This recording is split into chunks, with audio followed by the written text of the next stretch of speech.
You're tuning in to the Black Hollywood Live Network, featuring news, interviews, and commentary on all things Black Hollywood. Hollywood redefined. From Los Angeles, California, presented by Maria Menounos and streaming live thanks to Akamai Technologies. This is Black Hollywood Live. Next, featuring intimate and in-depth interviews with Black Hollywood's next edition of stars and influencers. Black Hollywood Live. Hollywood redefined. You're listening to Black Hollywood Live. And now, the host for Black Hollywood Live, next. What up, what up, what up? Welcome to another episode of Black Hollywood Live Online. Next, as you can hear this song, next. Too close. Sing it to me. Sing it to me. Sing it to me. Oh, girl, no, stop. Y'all don't stop. You worse than me. What's up, y'all? I'm your host, Megan Thomas, and who are you two? Who am I? Who am I? Why you look at me? What's going on, everyone? I'm Cortez West. Welcome back to another sit down with us. Next to me, I have the lovely Kiki Ayers. And today we have another special guest for you. This guy is handsome, honey. I saw him and I was like, ooh, hey. he all right. Give it up. Give it up, give it up, give it up for Andra Fuller! Yay! Finger snaps. Famous actor extraordinaire. Thank you for having me. Thank you. Well, thank you for joining us. So we're just gonna jump right in. My pleasure. You're from Houston, right? Born and raised. Are you from some of the rougher parts of Houston? I am. What was it like growing up there? Pretty much the same as a lot of inner city, areas. You had to be tough. You had to have thick skin, but also a lot of fun.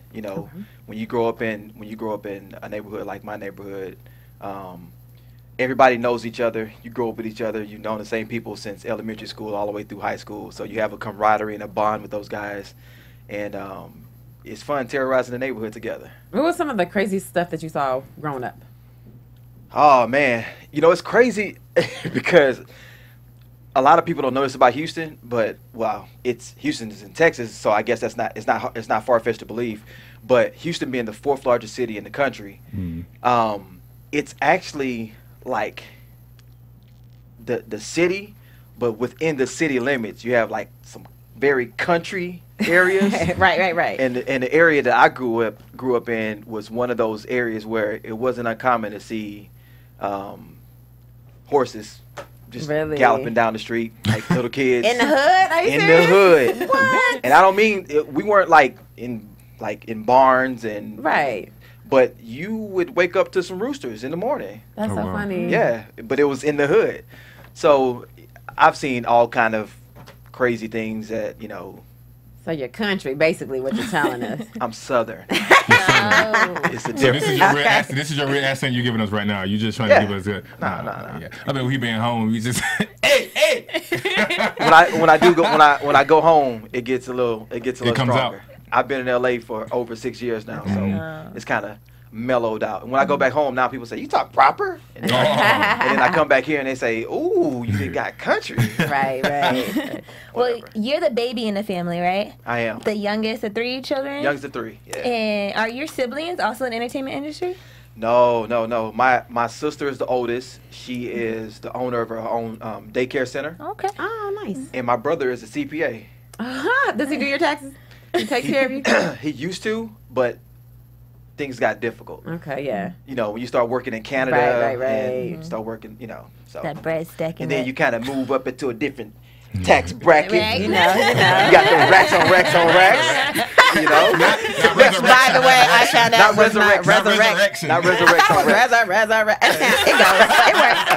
It works. I get that. Don't judge me. Don't judge me. It makes sense. Oh gosh, That's all right. guys. So let's name them. So we already know that you were a former athlete, and I know you. What happened? What happened? Get it from an injury, right? No. Long story short, injuries did play a part in it. I tore my first ACL when I was in high school. I tore my second ACL. Oh my gosh. My junior year at Baylor University. Shout out to BU. But I did come back and play my senior year and had a great senior year, and did all the NFL invitations and the combine and the pro day, and was actually pursued by a few NFL teams, but they kind of wanted to develop me, like send me to the European NFL League or send me to the Arena Football League. Right.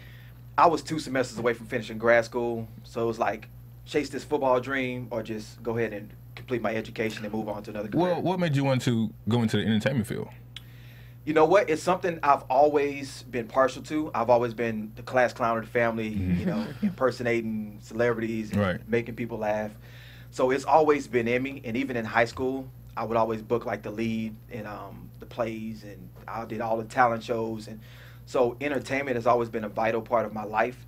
It's just when you're a collegiate athlete, that's what you're in college to do. Exactly. You know, you don't get the luxury of having spring breaks and summer vacations. Right. Spring break, we were on campus. So being a class clown, you do stand-up comedy, right? Yeah, Still? I actually got my entertainment start in stand-up. I was doing stand-up comedy long before I was acting. And you still doing it now? I haven't done stand-up actually since I booked LA Complex. Okay. So within acting and doing the comedy, which one is more important to you? Which one you're more passionate about? Acting, by far. Really? I only started doing the stand-up to help me pursue the acting. Okay. Because when I sat back and I looked at the people who I idolized, probably with the exception of Will Smith, but everybody else down the line, from Martin Lawrence to, you know, Eddie Murphy, they all had a stand-up comedy background. Yeah, because I mean, even in comedy, like you are acting sometimes. So. Yeah, absolutely. Yeah, so that makes sense. And I quickly found out that the best preparation for my acting was stand-up comedy. Because when you're doing stand-up comedy, all you're doing is you're portraying portraying a character on stage. Yeah. You're telling That stories, makes and you're depicting these stories as lifelike as you can, and bringing these stories to life. True. Okay. Right. So going back to your childhood growing up, is it true that you had the 5th highest ACT score in the greater Houston area? I did. Shut your mouth. Are you serious? I did. I was blessed enough to blow the socks off the ACT score, the ACT test, and I had a pretty high GPA. Okay. So all of a sudden, I went from being recruited as an athlete to getting letters from Brown University, Princeton, Harvard, saying we would like you to come for an academic scholarship. So why Baylor then? I actually was a Notre Dame fan. I was a diehard Notre Dame fan my entire life. My brother was a Michigan fan. I was Notre Dame. And I actually it was 2 players in the state of Texas that got recruited by Notre Dame my senior year, me being one of them. Loved Notre Dame. Was always just knew I was going to Notre Dame. Right. I took my official visit to South Bend, Indiana on January 17th. Oh, yeah. And I hated it. Right. All that snow. Nothing against Notre Dame. I love the campus. Is gorgeous. It was beautiful. But being a poor black kid from Houston, going to South Bend, Indiana in the middle of January, it was a huge culture shock. You know, I didn't see anybody around campus who looked like me, and so I didn't feel like I could relate to anybody up there. People white, the snow was white, everything white. Yeah, but it wasn't even more so the skin color. It was just the culture in itself, and being in South Bend, Indiana. Right. And you know, that sounds boring. Yeah. That just sounds boring. Man. Yeah. So it was heartbreaking when I got up there and realized that I probably wasn't going to go to Notre Dame.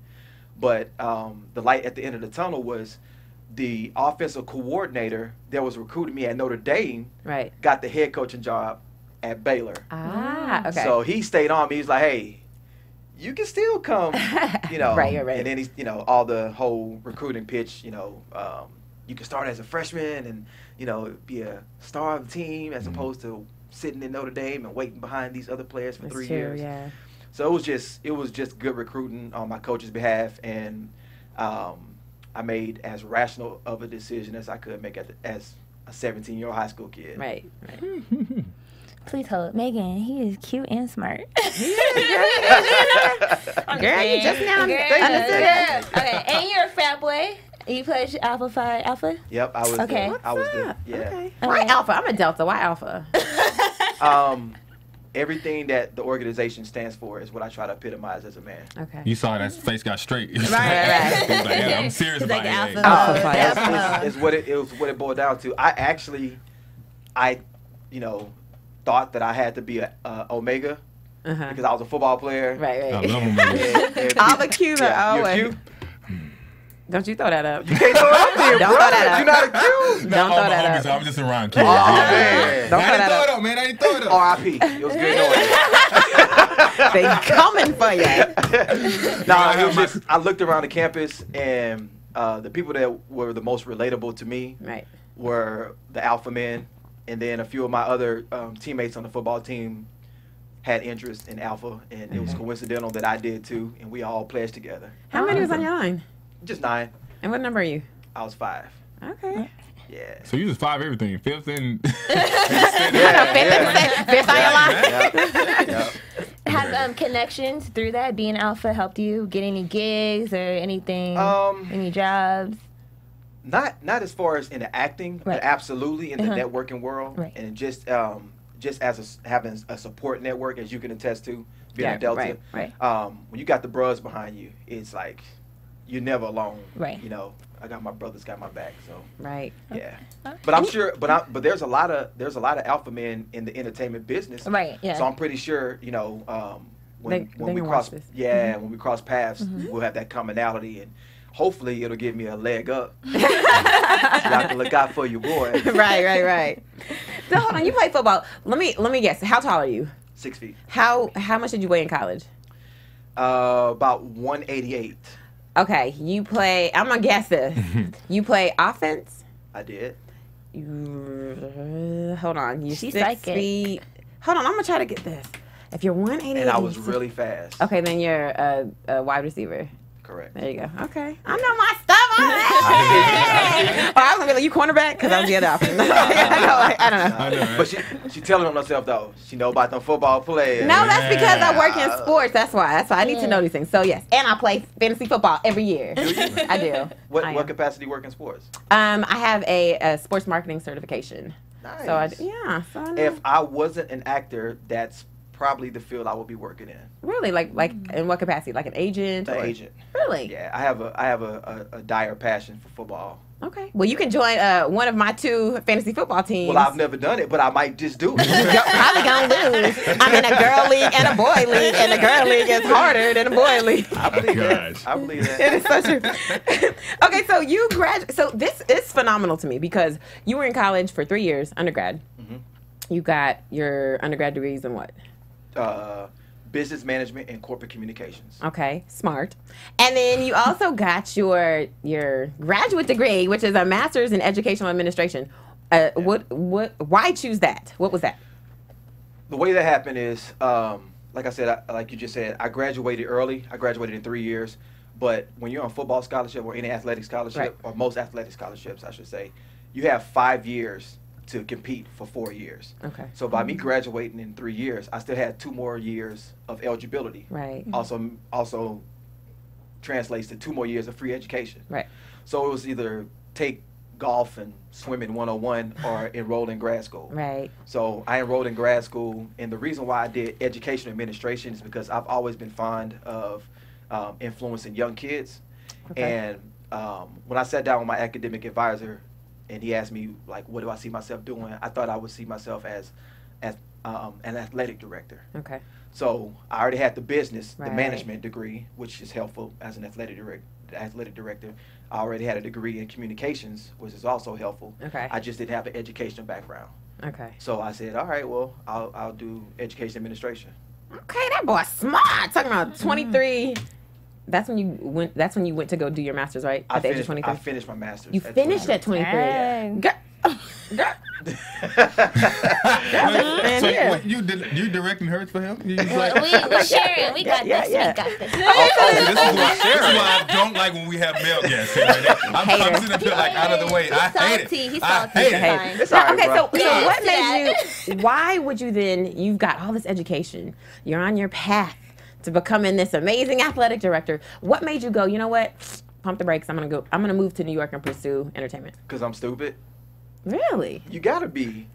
I don't think so, man. You with gotta- your passion, though. Yeah, but to a certain extent, why spend 5 years of your life pursuing all this educational background and then one day just drop it? Because you have something to fall back on, though. But a rational, that's true.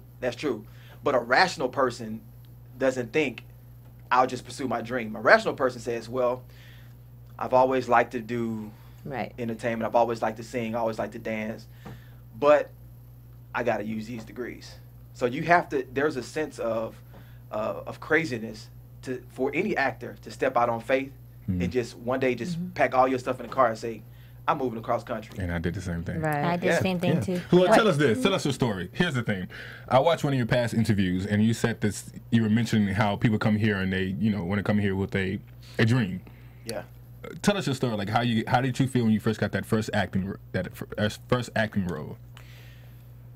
Just tell us the story of how you even got it, how you even got an agent, or how you even got to the point of even going to get that first big acting role. Well, I'll tell you two separate stories. The first story is how I booked my first acting gig, period, and then I'll tell you how I booked my first major acting gig. Okay. The first acting gig I was in Waco, Texas. I was actually I was a school teacher. Okay. So while I was in grad school, I was teaching Monday through Friday. My grad school classes were on Saturdays. So I was a 22, 23-year-old school teacher teaching high school students. And I started doing stand-up comedy in the Houston area. So I would drive from Waco, Texas, where Baylor University is, to Houston on the weekends, do all these comedy club circuits. And one day I did actually my first set I did. This lady came up to me and was like, "You are hilarious. Like, have you ever thought about acting?" I was like, "Actually, I'm planning on moving." So she invited me to this casting call. I went in nonchalant, didn't know anything about the proper etiquette. And like, I think I even did my audition with my backpack still on, and I booked the lead role. Wow. And what was that for? It was for an independent movie called Getting Paid. So that was my first acting gig. I was ecstatic because, like I said, it was the first thing I've ever auditioned for. Right. First acting gig outside of like high school plays and stuff. So that was that story. And then the second story was I moved to New York partially because I always just wanted to live in New York. I always had like an East Coast bias. And part of that was because I thought that I could pursue acting in New York. Right. Yeah. And so then after I stayed in New York for a couple years, I realized it wasn't really popping off like I needed it to. I packed up my stuff and was in the process of moving to LA. And in the meantime, I spent the summer in Texas, and my girl at the time was like, "Well, I got an agent in Dallas. Why don't you just sign with this agency?" Signed with the agent. The first audition she sent me out on was for Prison Break. Wow. Booked it. Wow. So it was like the #1 show in the country. I mean, so even though she said she has an agent here, like no, she had an agent in Dallas. In Dallas. Yeah. You just you sent some pictures in. You walked in. You like what? I submitted. I had some bad headshots from New York. Like at that time, New York was still using black and white headshots. Right. And, it was not an old black and white headshot. Yeah. And she's like, "Yeah, well, I can get you out, but you're probably gonna need some new pictures eventually when you go to LA." But ironically enough, so this role that I booked was actually Mike Jones. You remember Mike Jones? Mike Jones. Right, Mike, yeah. And Mike Jones is from Houston too. It was his role. He played this role, this dude named Trey Morgan. But I auditioned for just one of the guys in his entourage or whatever. They had some conflict with his scheduling or something. So basically, he got the boot. I got upgraded to a recurring role. Well, thank you, Mike Jones. I know, right? Thank you, Mike Exactly. Jones. So, but even let me finish. Even when I booked the role, though, I was faced with the dilemma, and the agent, Yvette Stone, who passed away since then, she said, "You sure you want to move to LA?" She said, "Because when you move to LA, you're gonna be a small fish in a big pond." She said, "You just booked Prison Break, and I booked a movie called Walking Tall, which was shot in Dallas too." She said, "You just booked like 2 of the first jobs you ever auditioned for. You could be the big fish in a small pond. There's not a lot of talent in Dallas. There's not a lot of people pursuing acting." But I was like, you know what? I'm gonna go against I'd rather go against the big dogs as opposed to, limiting myself to and you appreciate them more. Actor. Yeah. So, are you still with them? No. I never signed with Yvette. It was just it was a temporary thing. Oh, nice. Yeah. Okay. Cool. And I know you did stand-up too. Yeah. World famous Apollo Theater. Say something funny. Woo. Something funny. Hey, people do that. That was funny. No. So was that the best or scariest moment performing? It was both. It was both. It was definitely scary as hell. Right. Because here's what happened. Okay. So I've always been a music head. Like my friends call me the box because like if there's like a throwback song from like '92, they'll call me up like, "Hey, who sings that song?" Oh, I need your help because I Return of the Mac, right? And I'll be like Mark Morrison, like 1992. Like I'll just know these facts. Right. I'm a huge music fan like that. So when I auditioned for the Apollo, I actually auditioned as a rapper. Really? Yeah. Can you spit though? Can you? Why you say it to him? Like, why you say Can we it to him? hear some? Can we hear some? I can spit too. If you want to hear something, I actually. Don't you spit over here. Yeah. I can spit literally. I know it. Yeah, I actually got a song on iTunes. Okay. What's the song? It's called Play On. Oh, Play Play on. on. Yes, yes. Okay. So it's just a smooth little southern Little feel sound, to it. sound. Does it sound kind of like like- Float On? Not at all. Not at all. Not at all. That's the first thing that came in my mind, man. Yeah. But so I made it onto Apollo as a rapper. So I got past the initial round. Wow. And when I knew I wasn't trying to pursue a rapping career, I was trying to pursue acting / stand-up comedy career. So when I went for the rehearsal, I asked the director, I was like, "Hey, can I do stand-up?" And she was like, "Absolutely not. You made it as a rapper, you gonna rap." Wow. And not as politely as I just said it. Right. Right. And I was like, all right. So when I got up for rehearsals, she was like, all right, if you can make them laugh, then I'll let you do stand-up. Aw. And there was like 9 people in the audience, and they were the other contestants. Yeah. So of Right. course they gonna be hating. They're Right. like, he ain't funny. Like this Right. He one. ain't Okay. funny. He alright. He kind of funny. Well, I laugh a little bit, so they started laughing, and Right. she said, "You could do stand-up." Okay. So then, what happened when you were actually performing in front of people at Apollo with a huge live audience? Well, it went something like this. All right, ladies and gentlemen, coming next to the stage, we got a comedian. Boo! Boo! Wow. Boo! The whole time? They started booing when they said the word comedian. Comedian, yeah. Aw. So I got out. So I got out and thank God for the ladies. So when I come around the corner and I rub the log, a couple of ladies liked how I looked. So they were like, "Yes, Lord, yes, Jesus. yes, Yeah. praise them, and praise them." So that got the crowd to quiet down a little Okay. bit to where I started getting my jokes out. But I survived. But, I yeah. didn't win it, Okay. but I survived. That's So huge. you got to be the That's original huge. Sandman. I did. I did. At least you didn't get booed. That's the Yeah, I no, didn't that's get- I a didn't huge get booed off. accomplishment because Yeah. they be hating at the Yeah, Apollo. yeah. Yes, especially it's especially hard for comedians. Right. And how yeah. long were you in New York before you moved to LA? Just a couple years. Okay. Yeah, Do just you, shy of 2 years. do you ever look back and regret not taking a different path? Like going harder for football or going harder for your academic career? I wouldn't say regrets because I've only been acting, just over 6 years, and I've done a lot. It's by my standards, and so I hate to say regrets. I do wonder where I would be in my career if I had started acting earlier. I can't help but to wonder, if I wouldn't have, Going to school? No, I don't. No, I'm absolutely glad I went going to school. But I was like, well, what if I'd known I wanted to be an actor? Actor, yeah. Right. Right. When A lot as of- soon as I finished grad school, Right. at 23, I said I want to be an actor, but I didn't. But I don't have regrets about that. Sometimes I wonder. Don't doing wonder. good. You're where you need to be, honey. Prison Break was I my agree. show. They had all the fine men in Prison Break. Yeah. All of them. All of them. It's like every time on Fox. Sorry. It's all right. It's all right. So what was it like to see yourself for the first time on Prison Break? It was surreal. Was it? It was crazy. The episode came on, and my phone just started blowing off the hook. People were calling. That's and- good. That's perfect. That's Yeah, good. my mom was calling, and it was surreal is the best way to describe it. Like you can't prepare yourself, like you're gonna be on this episode, Right. but to see yourself and then to be opposite of such a prestigious actor like Rockman Dunbar, Right. I didn't get warm up scenes with like just some other guys. My first scene was with Rockman. Right. You know what I'm saying? So I was like, all right, well I gotta. And then there was a scene where I was taking charge. I was putting him in his place and telling him, no, we gotta do that. We're gonna do this, this, and this. Mhm. So Right. it was a good experience. Okay.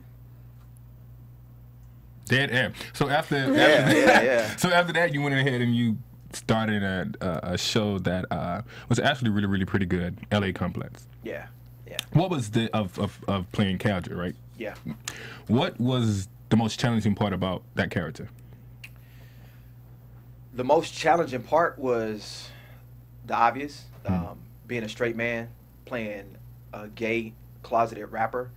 I didn't have a lot of back history and a lot of personal experience to choose to draw from. Typically, when an actor plays a role, if you're playing, you know, an athlete, I could say, oh, okay, well, I used to be an athlete. Right. I didn't really have, you know, a lot to choose from when I created the backstory for Kaldrick. Right. So I had to rely on the direction of our director and my imagination, just in general, how I wanted to manipulate different people to making them think that I was somebody else when I really wasn't. And so, if anything, it allowed me the creative freeness to create a backstory for Kaldrick, but that can also be very challenging. I must say you did an amazing job with that, and along with that, it also got you to win Best Male Actor in 2013, right?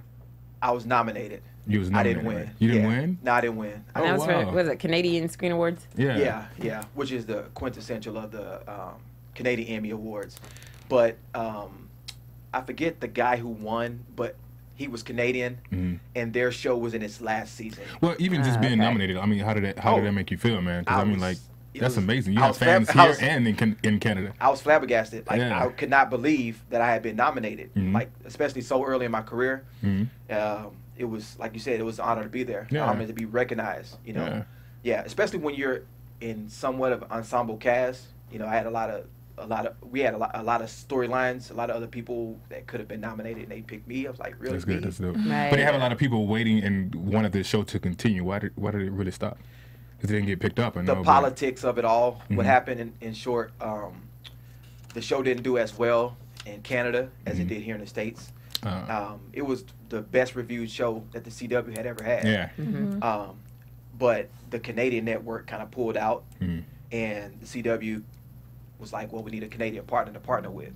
Because the way the business works is, that makes sense. You pay a fraction of the cost to film in Canada and then air here. So they still wanted it to be shot in Canada, and we couldn't do that anymore with the Canadian network pulling out. So, but some of the scenes were here in LA, right? Yeah, but it was like 90% in Canada. Okay. Cool. Yeah. Well, that's okay, because that made room for you to be Jason in Roomie Lover Friends, which I love. It's a hit web show. If you haven't seen it, check it out, Roomie Lover Friends. Tell us about that. How did you even get to be a part of that? Well, actually, Roomie Lover Friends was initially a pilot, and it was being shopped around. And I shot that maybe a year or so before I even booked LA Complex. And the pilot didn't get picked up, or at least not as fast as Numa and Dennis would have liked it to be picked up. So they said, you know what, let's see what traction we can pick up if we chop the first pilot episode up into 3 parts and make it, you know, like a web series. Right. And it caught fire. Right. And people started demanding more episodes. So we made it into a full-fledged web series. And fast forward 2 years, we won an award for it at the ABFF Film Festival last year. And congratulations on that, too. That's huge. Thank you. Are you guys going to continue to do more episodes, or are you trying to move it to the TV space? We just filmed more episodes last night. Dope. Okay. Yeah, we're filming again tomorrow. So we're in the full swing of season 3 right now. Oh, that's dope. Yeah. I love it. Yes, make sure you guys check that out. Support Black films. Roomie Lovers Friends. Yeah. Now you're Black Jesus right now. Yeah. Right, you are indeed. How was it like? I know that's, you know, a great role to play. How was it like, though, getting some of the backlash from the media, you know, saying it's blasphemous, you playing Black Jesus? No, playing Fish, right? Yeah, I play Fish, Black Jesus. which is Black Jesus' right-hand man. Right. It's kind of his You basically support Peter. 2014 Peter. 2014 Peter. Exactly. That's what you said. Exactly. Yeah. It's been a gift. It's been a gift and a curse. Everything was expected. You know, Aaron Magruder is a smart man. Right. People at Adult Swim, they're smart people. Yeah. They know how the game works. They know anytime that you cover Jesus in any capacity. Right. I mean, even if we take the Bible, open it up and make a show exactly how the Bible is written, there's still going to be some backlash. Yeah. So it was expected. But what we didn't expect was the positivity that came out of the backlash. Right. People started creating all these petitions and start trying to boycott the show. And what we saw was, for every one person that was trying to boycott the show, we picked up 50 more people telling you why you should watch the show and why you shouldn't take it so seriously, and to understand that it's satire and it's a comedy and it's not, you know. So we didn't expect the positivity to derive out of the backlash, and it's been all great. I mean, we've been the #1 show. We just found out today that we were #1 again last night. Oh, good. So we're the new #1 Thursday show. Oh, that's good. Congratulations. Who would have known? Who would have known? I know. Who would have known? Yeah. How's it like working with Aaron Magruder, by the way? Super dope. Okay. Super dope. We share the same birthday, so we already had that Gemini connection. Okay. And he's just a real cool person to be working with. You know, very, very artistic, very creative. And like I said, as a fellow Gemini, I get it. Okay. I get the creativity. And what he does that a lot of executive producers don't allow us to do all the time as actors is he gives you creative leeway. That's good. You know, he'll say, that's how it's written. If it feels a little comfortable for you to say it a different way, or to, you know, just do it that way. You know, and he always explained to you, you know, I reserve the right to say go back to on script. Right. But, you know, a lot of times he'll keep whatever you feel more comfortable That's with. good. But as a comedian yourself, I mean, you work with Charlie Murphy and John Witherspoon. Yeah. Like, how was it working with them? Fun, and I know it has to be fun, man. it's fun yet frustrating because my character doesn't laugh a lot. He's kind of like the serious, you know, the hard dude of the crew. Yeah. But you can't stand face to face with Charlie Murphy and Right. keep a straight face. Right. So it's difficult to stay in character, to stay as Fish, when Charlie Murphy is rashing out insults and we're going toe to toe, you know, and John Witherspoon is walking in. Ooh, just not. Yeah. Everybody need a little taste, you know? And then everybody else gets to laugh, but I can't laugh, and I'm the serious character. Right. Yeah. I mean, but did everyone adapt to you on set though, as you in your character though, like offset, like let's say offset, not even during the scene. Initially they didn't, because I'm a very outgoing, charismatic, goofy person. But when we started filming, when I was Fish, I was always Fish on set. Right. You know, so even You're if supposed to, yeah. But not everybody gets that. Got So it. even when I would go over, we would be in between sets and we were doing the turnaround, I would go get some juice and some crackers or whatever. I would still be Fish. Right. You know, because I didn't want to lose that momentum going into the turnaround scene of the scene. And some people would be like, oh. And then I'd be offset and they'd be like, man, you cool. I was like, yeah, I thought you were ass. Yes, I'm like, serious no, about my career. I'm Fish serious. Yeah. is an ass. Exactly. Andre's cool. You know, so don't. Right. So it took some getting used to by you know, some of the people who worked on the crew, but you know, Right. for the most part, the cast they knew that. When they say outside of Charlie Murphy and John Witherspoon, who within your whole entire career so far, who has been the best actor or actress that you've ever worked with? I'm sorry. Wow. I don't know. I've worked with so many talented actors. We'll say all, and then we're gonna ask. Yeah. Who do you want to work with? I want to work with. And please don't say Halle Berry. Because everybody wants to work with Halle Berry. Can you blame them? Right. Right, hater. I'm not a hater. Stop calling me. I'm just Stop kidding. acting like what? I know, right? Who do I want to work with? I want to work with Antoine Fuqua. I want to work with John Singleton. I want to work with the Hughes brothers. I want to work with Brad Pitt. You know, I love to work with. That's a wonderful experience. I love to work with, just hands down. If I had to pick one person. Hands down, Will Smith. Will Smith. I was gonna say something about that because listening to some of the things that you say, I'm a fan of Will Smith. So I've listened to some of his interviews before he started become the great actor that he is now, and you say some of the same things that he was saying back then, like the humbleness and how serious you take your career and how serious you take, like you were saying about being on set, coming off set and being two different people, because once you're on set, you are in character. Yeah. You have embodied that character, and a lot of people don't understand that. Some people who have been in the game for a long time, or maybe comfortable where they are in their career, they sometimes get a little bit comfortable. Yeah. I appreciate that. Yeah. That's a huge compliment. Yeah. You know, I just try to take the craft seriously. You know, a lot of people kind of, not so much. But one thing that I've learned, and this is why I don't regret anything. One thing I learned in my professional life is professionalism. So I go to set every day with that in mind and being respectful of other people. And if it's your scene, then I'm gonna read my lines with the same zest that that you deserve, right, because the camera's on you. Of course. Not everybody does that. Some people half-ass do it, or Right. some people don't even do it. If it's your coverage and I'm clean of the shot, which means I'm not even in it, some people have the assistants read the lines. And have you taken any classes? Like, have you done any acting classes or anything? I haven't. Are you serious? You've never taken an acting class? No, I took one acting class for all of 2 months Wow. when I was living in LA, and I quickly found that it wasn't for me. Wow. Okay. Not saying that everybody should say, "Oh, acting classes ain't for me." You don't know if it's not for you until you try it. Right. So I went to the acting classes, and what happened was all these different techniques and all these things that you have to think, and it started making me get in my head. And the way I try to act, I try to be as organic and as natural as possible. If I'm going to play a quirky character who has a nervous twitch, then I embody that character. I put myself in that character's shoes, and I become that character. I don't want to have to imagine that I'm talking to somebody else, or I don't want to have to imagine that I have these characteristics. I take on those characteristics. Right. So it's kind of a combination between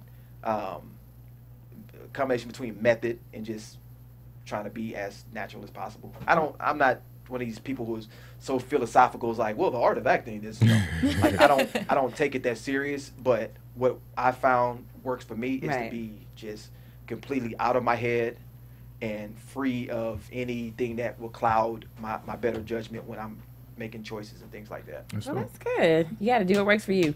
Out of all the roles that you've had so far, which one resembles you the most in your real life? Okay, must be a good one.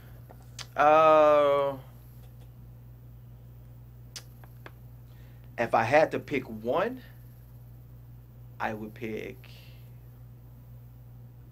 probably Jay. Probably Jay from RoomieLoverFriends. I knew you was gonna say that. Yeah, but Jay more so resembles me at a younger age. Okay. Being indecisive, being a ladies' man more so. In my age, the age that I'm at now, I've kind of outgrown all of those games and things that Jay plays, but I'm not. Kaldrick King was bipolar, just about, and Fish is an ex-convict with anger issues, but that's not me. So, like, through process of elimination, I guess it would be Jay. Okay. No one ever asked you that before? Not in that manner. Okay. They typically ask, like, if we're talking about Black Jesus, they'll say, "How much of yourself is Fish?" Got it. Got it. Right. Now, I know success means different things to different people, whether it's money or, winning an award. What does success mean to you? Success to me is being at Black Hollywood Live. Yeah, absolutely. Being on that BHL. That's what I'm talking about. Yeah.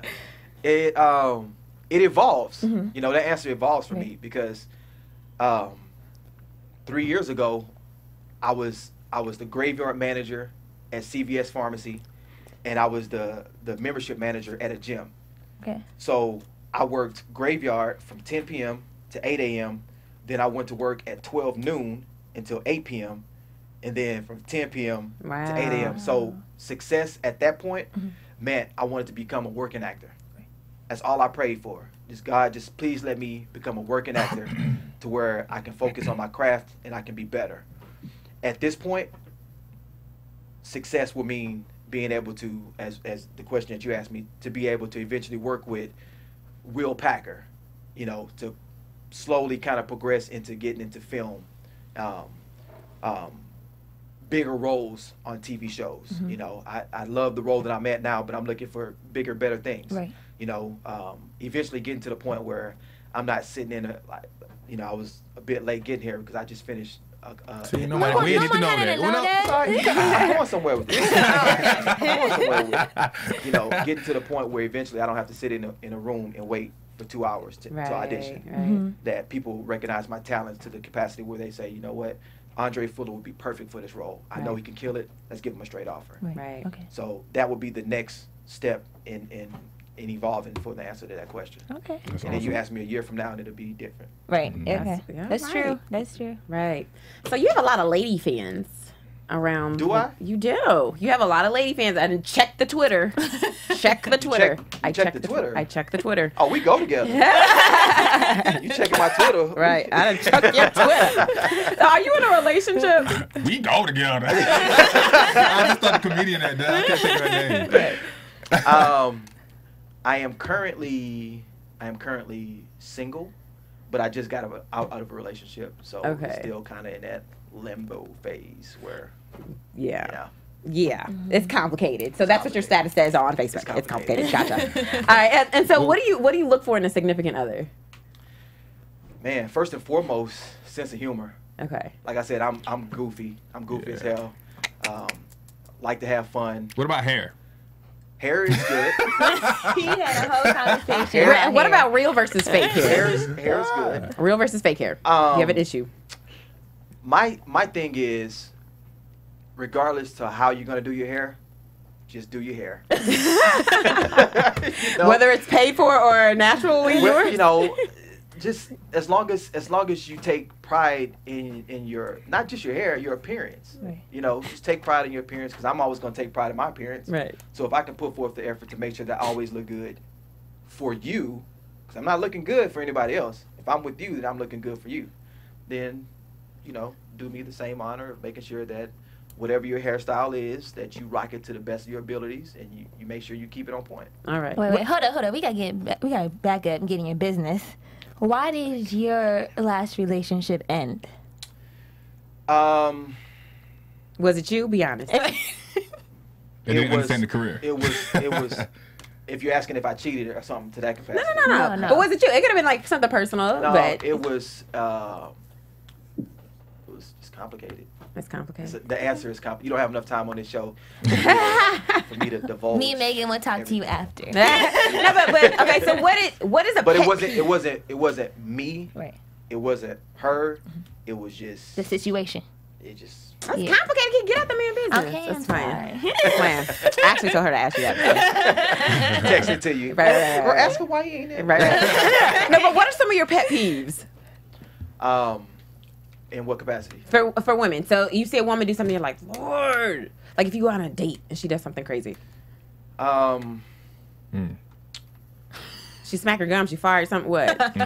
Well, no man likes a woman who farts. I think I have one that I think all men would be. Go like. ahead. I think it would be that Set one me like off. when you. It would be that one when you like with a girl, and she's like one of those people that like when a waiter comes, she's just very like Rude. to the waiter, or like always like what she said to me or what she said. That kind of person I can't deal with.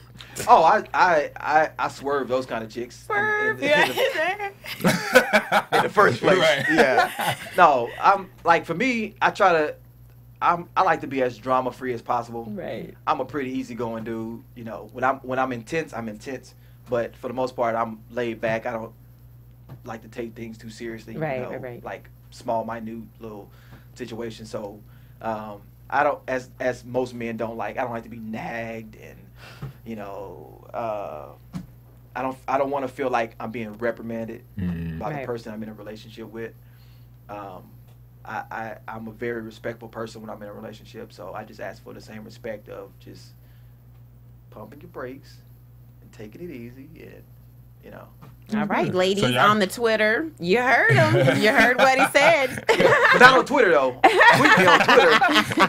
Well, what are you doing in your free time? Like when you're not doing any audition or anything like that, what are you doing on your free time? You still doing your comedy, right? No, I was doing the music. Mm-hmm. So like I said, I just put okay. out my first single on iTunes. And it's called Roll On again, people. Play on. Play on. Play on. Okay. Yeah. Nice. Are we rap? I mean, Yeah. Almost. We gonna talk about your Go ahead. upcoming projects. What you got upcoming that we can check you out on? check me out on Twitter Okay. And Instagram, Mr. Trey Fuller.